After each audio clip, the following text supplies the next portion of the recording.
Hello friends, welcome to entire classes. आज है 18 सितंबर 2025 और आज हम लोग 18 सितंबर 2025 के जितने भी महत्वपूर्ण करंट अफेयर्स हैं उसको डिस्कशन करेंगे। तो आइए हम लोग आगे बढ़ते हैं। तो आज का हमारा पहला क्वेश्चन है, विश्व बांस दिवस यानी कि वर्ल्ड बैम्बू डे कब मनाया जाता है। तो पहला ऑप्शन है हमारा 15 सितंबर, दूसरा ऑप्शन है 16 सितंबर, तीसरा ऑप्शन है 17 सितंबर, चौथा ऑप्शन है 18 सितंबर। तो इसका राइट आंसर क्या होगा? इसका राइट आंसर होगा 18 सितंबर। अब कुछ फैक्ट है इस वर्ल्ड बैम्बू डे यानी विश्व बांस दिवस के ऊपर, उसको हम लोग देखते हैं। तो 18 सितंबर को विश्व बांस दिवस यानी कि वर्ल्ड बैम्बू डे मनाया जाता है, जिसके माध्यम से बांस के महत्व और उसके उपयोग के बारे में जागरूकता फैलाई जाती है। बांस के महत्व को बढ़ावा देना, इसके लाभों के बारे में जागरूकता बढ़ाना और इसके सतत उपयोग को सुनिश्चित करना, इनको देखते हुए हम लोग प्रत्येक वर्ष 18 सितंबर को विश्व बांस दिवस यानी कि वर्ल्ड बैम्बू डे मनाते हैं। चलते हैं नेक्स्ट क्वेश्चन की तरफ आगे। नेक्स्ट क्वेश्चन है हमारा, हाल ही में प्रधानमंत्री नरेंद्र मोदी ने कहाँ स्वस्थ महिला सशक्त परिवार अभियान की शुरुआत की है। तो पहला ऑप्शन है मध्य प्रदेश, दूसरा ऑप्शन है उत्तर प्रदेश, तीसरा ऑप्शन है बिहार, चौथा ऑप्शन है महाराष्ट्र। इसका राइट आंसर होगा मध्य प्रदेश। तो मध्य प्रदेश में प्रधानमंत्री नरेंद्र मोदी ने स्वस्थ महिला सशक्त परिवार अभियान की शुरुआत की है। ठीक है, तो इसका उद्देश्य क्या है? तो इसका उद्देश्य है गर्भवती महिलाओं तथा स्तनपान कराने वाली महिलाओं के लिए व्यवस्था करना। गर्भवती महिलाओं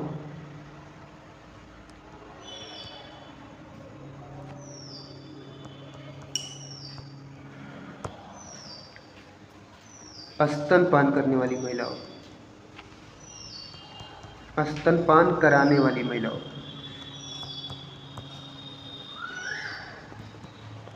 स्तनपान कराने वाली जो महिला हैं उनके लिए मध्य प्रदेश के धार से प्रधानमंत्री नरेंद्र मोदी ने स्वस्थ महिला सशक्त परिवार अभियान की शुरुआत की है।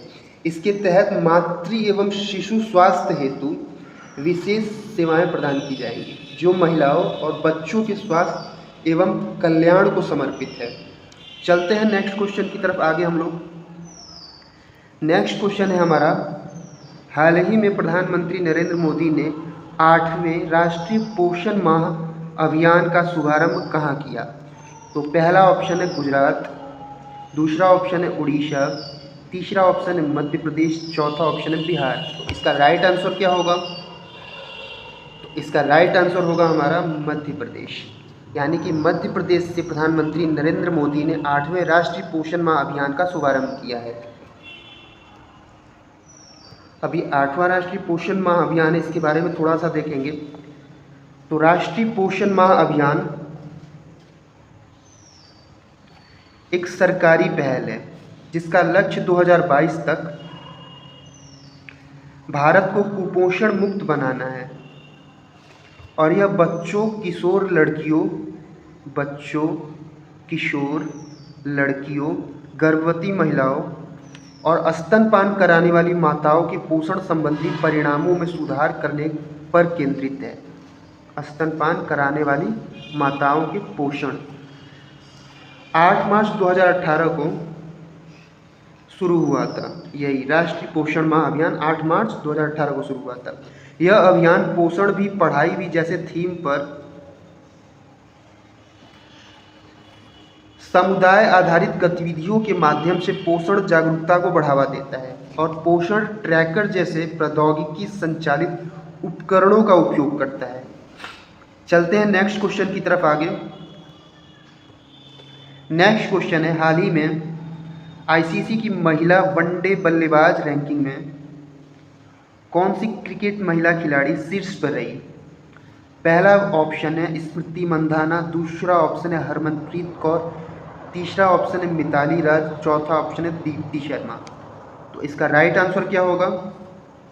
तो इसका राइट आंसर होगा स्मृति मंदाना। यानी स्मृति मंदाना हाल ही में आईसीसी की महिला वनडे बल्लेबाज रैंकिंग में शीर्ष स्थान पर रही हैं। चलते हैं नेक्स्ट क्वेश्चन की तरफ आगे। नेक्स्ट क्वेश्चन है हमारा, हाल ही में भारतीय क्रिकेट टीम की जर्सी की स्पॉन्सर्ड किसे बनाया गया है? पहला ऑप्शन है हमारा अपोलो टायर्स, दूसरा ऑप्शन है वीवो, तीसरा ऑप्शन है एलजी, चौथा ऑप्शन है जियो। तो इसका राइट आंसर क्या होगा? Apollo tyres. यानी कि अपोलो टायर्स को क्रिकेट टीम की जर्सी का स्पॉन्सर्ड बनाया गया है अभी। तो अपोलो टायर्स के बारे में थोड़ा सा जानेंगे। तो यह अपोलो टायर्स जो है स्पॉन्सर्ड जो करेगी वो मार्च 2028 तक करेगी टीम इंडिया की जर्सी का।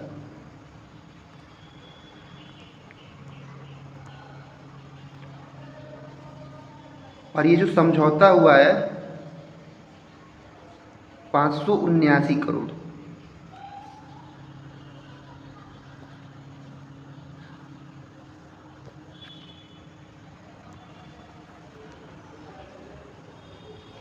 ये समझौता हुआ है। और अपोलो टायर्स जो है वो प्रत्येक मैच के लिए टीम इंडिया को 4.5 करोड़ का पे करेगी। यानी 4.5 करोड़ रुपया प्रत्येक मैच के लिए देगी। तो अब क्वेश्चन ये आता है कि अपोलो टायर्स से पहले कौन टीम इंडिया की जर्सी का स्पॉन्सर्ड था? तो इससे पहले था हमारा ड्रीम 11।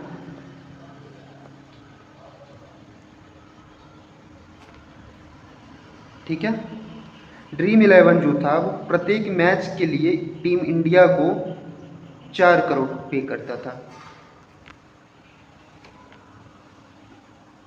ठीक है, तो चलते हैं हम लोग नेक्स्ट क्वेश्चन की तरफ आगे। नेक्स्ट क्वेश्चन है हमारा, हाल ही में मणिपुर उच्च न्यायालय के मुख्य न्यायाधीश किसे नियुक्त किया गया है? पहला विकल्प है न्यायाधीश दीपक मिश्रा, दूसरा न्यायाधीश एम सुंदर, तीसरा विकल्प न्यायाधीश अरुण कुमार, चौथा विकल्प है न्यायाधीश देवेंद्र कुमार उपाध्याय। तो इसका राइट आंसर क्या होगा? न्यायाधीश एम सुंदर। यानी जस्टिस एम सुंदर को मणिपुर हाई कोर्ट का मुख्य न्यायाधीश यानी चीफ जस्टिस नियुक्त किया गया है। ठीक है, और ये मणिपुर हाई कोर्ट के 10वें चीफ जस्टिस होंगे, 10वें नंबर के। ठीक, इनको राज्यपाल अजय कुमार भल्ला ने, मणिपुर के राज्यपाल कौन है? अजय कुमार भल्ला।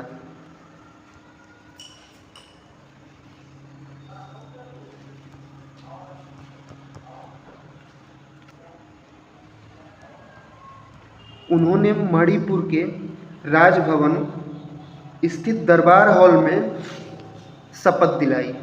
ठीक है, अजय कुमार भल्ला जी ने। अब ये जो न्यायाधीश एम सुंदर है इन्होंने किसका स्थान लिया है? तो इन्होंने स्थान लिया है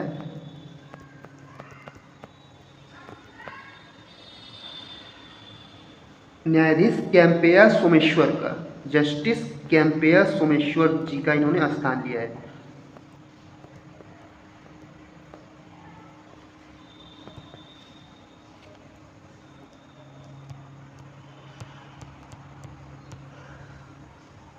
तो ये हुआ हमारा 6वां क्वेश्चन। अब हम लोग चलते हैं नेक्स्ट क्वेश्चन की तरफ आगे। नेक्स्ट क्वेश्चन है हमारा, हाल ही में उपराष्ट्रपति सीपी राधाकृष्णन का सचिव किसे नियुक्त किया गया है? पहला ऑप्शन है पीके मिश्र को, दूसरा ऑप्शन है अमित खरे, तीसरा ऑप्शन है दीप्ति उमाशंकर और चौथा ऑप्शन है शक्तिकांत दास। तो इसका राइट आंसर क्या होगा? तो इसका राइट आंसर होगा अमित खरे। तो अमित खरे को हाल ही में उपराष्ट्रपति का सीपी राधाकृष्णन जी का सचिव नियुक्त किया गया है। अमित खरे जो हैं उनको कैबिनेट की नियुक्ति समिति ने 3 वर्ष के लिए उपराष्ट्रपति का सचिव नियुक्त किया है। ठीक है, कितना इनका टाइम पीरियड होगा? 3 वर्ष। ठीक है, अब ये झारखंड कैडर के 1985 बैच के रिटायर्ड आईएएस हैं। झारखंड कैडर 1985 बैच के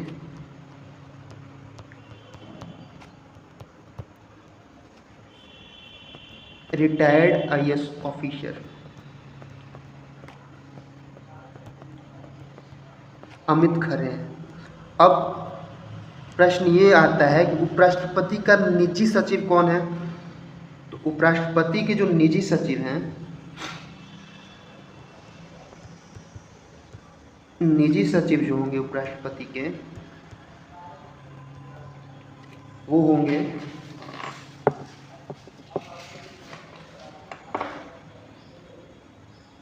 Chandrashekhar S.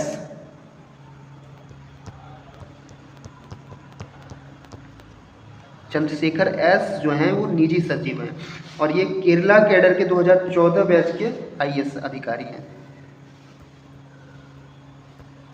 Kerala cadre 2014 batch IAS अधिकारी हैं। तो ये हुआ हमारा। अब हम चलते हैं नेक्स्ट क्वेश्चन की तरफ आगे। नेक्स्ट क्वेश्चन है हमारा, हाल ही में किसने स्पीड स्केटिंग वर्ल्ड चैंपियनशिप में स्वर्ण पदक जीता है। पहला ऑप्शन है आनंद कुमार वेल कुमार, दूसरा ऑप्शन है क्रिस शर्मा, तीसरा ऑप्शन है नीरज चोपड़ा, चौथा ऑप्शन है मैरी कॉम। इसका राइट आंसर क्या होगा। तो इसका राइट आंसर होगा हमारा आनंद कुमार वेल कुमार ने अभी स्पीड स्केटिंग वर्ल्ड चैंपियनशिप में गोल्ड मेडल जीता है। कुछ फैक्ट है इसके बारे में, देखते हैं हम लोग। तो इवेंट का नाम क्या था, स्पीड स्केटिंग विश्व चैंपियनशिप 2025। ठीक है। स्थान जो है वो चीन है, चीन के बेइदेह में। ठीक है। भारत के पहले स्वर्ण पदक इस चैंपियनशिप के इतिहास में, ये भारत का क्या है, इस चैंपियनशिप में पहला स्वर्ण पदक है। ठीक है। दूसरा है सीनियर पुरुष 1000 मीटर स्प्रिंट विजेता आनंद कुमार वेल कुमार, ये इनकी स्पर्धा है इतनी। और ये सीनियर पुरुष 1000 मीटर स्प्रिंट विजेता के तौर पर आनंद कुमार वेल कुमार ने इसमें स्वर्ण पदक जीता है। अब जूनियर 1000 मीटर स्प्रिंट विजेता कौन है, तो वो है क्रिस कुमार। इसी टूर्नामेंट में जूनियर 1000 मीटर स्प्रिंट विजेता कौन है, क्रिस कुमार है। अब तीसरा है 500 मीटर स्प्रिंट में कौन है, तो 500 मीटर स्प्रिंट में भी आनंद कुमार वेल कुमार ही हैं और इन्होंने कांस्य पदक जीता है। तो चलते हैं हम लोग नेक्स्ट क्वेश्चन की तरफ आगे। नेक्स्ट क्वेश्चन है हमारा, हाल ही में किसने लगातार दूसरे वर्ष फीडे ग्रैंड स्विस का खिताब अपने नाम किया। पहला ऑप्शन है अनीश गिरी, दूसरा ऑप्शन है वैशाली रमेश बाबू, तीसरा ऑप्शन है गुकेश और चौथा ऑप्शन है कैटरीना लैग्नो। तो इसका राइट आंसर क्या होगा, तो इसका राइट आंसर होगा वैशाली रमेश बाबू। इन्होंने दूसरे वर्ष लगातार फीडे ग्रैंड स्विस का खिताब अपने नाम किया है। तो अब वैशाली रमेश बाबू के बारे में थोड़ा सा जानेंगे। तो इन्होंने दूसरी बार फीडे ग्रैंड स्विस का खिताब अपने नाम किया है और इसका आयोजन कहाँ हुआ था, उज्बेकिस्तान में इस टूर्नामेंट का आयोजन।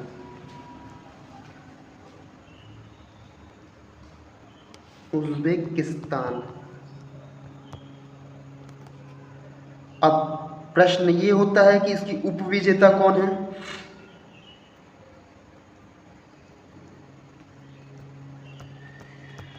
तो इसका उपविजेता जो हैं वो पूर्व विश्व चैंपियन टैन झोंगई हैं।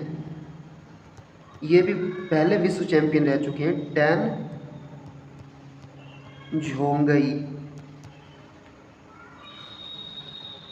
अब इससे पहले के संस्करण की बात करते हैं हम लोग, पिछले संस्करण की, फीडे विश्व चैंपियनशिप के पिछले संस्करण की। तो पिछले संस्करण में पुरुष और महिला दोनों स्पर्धाओं में, यानी मेल एंड फीमेल दोनों स्पर्धाओं में यह पुरस्कार इंडिया के प्लेयर्स ने जीता था। तो फीमेल में वही थी वैशाली रमेश बाबू महिला स्पर्धा में,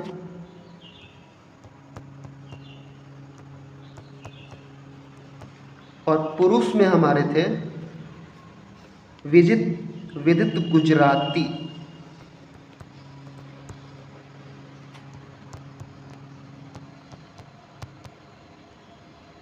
चलते हैं हम लोग नेक्स्ट क्वेश्चन की तरफ आगे। नेक्स्ट क्वेश्चन है हमारा, हाल ही में किसने विश्व मुक्केबाजी चैंपियनशिप में स्वर्ण पदक जीता? पहला ऑप्शन है मीनाक्षी हुड्डा और जैस्मिन लैम्बोरिया। दूसरा ऑप्शन है जैस्मिन लैम्बोरिया और पूजा रानी। तीसरा ऑप्शन है मीनाक्षी हुड्डा और पूजा रानी। चौथा ऑप्शन है नुपुर श्योरान और पूजा रानी। तो इसका राइट आंसर क्या होगा? तो इसका राइट आंसर होगा मीनाक्षी हुड्डा और जैस्मिन लैम्बोरिया।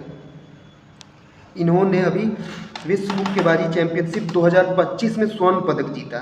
ठीक है, तो अब मीनाक्षी हुड्डा ने किस वर्ग भार में ये पदक जीता?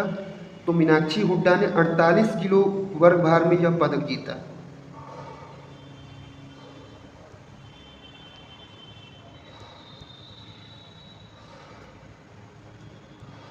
मीनाक्षी हुड्डा 48 किलो वर्ग भार में पदक जीता और इन्होंने नाजिम काइजेबे को हराया। नाजिम काइजेबे को हराया। ठीक है, और वहीं जैस्मिन लैम्बोरिया ने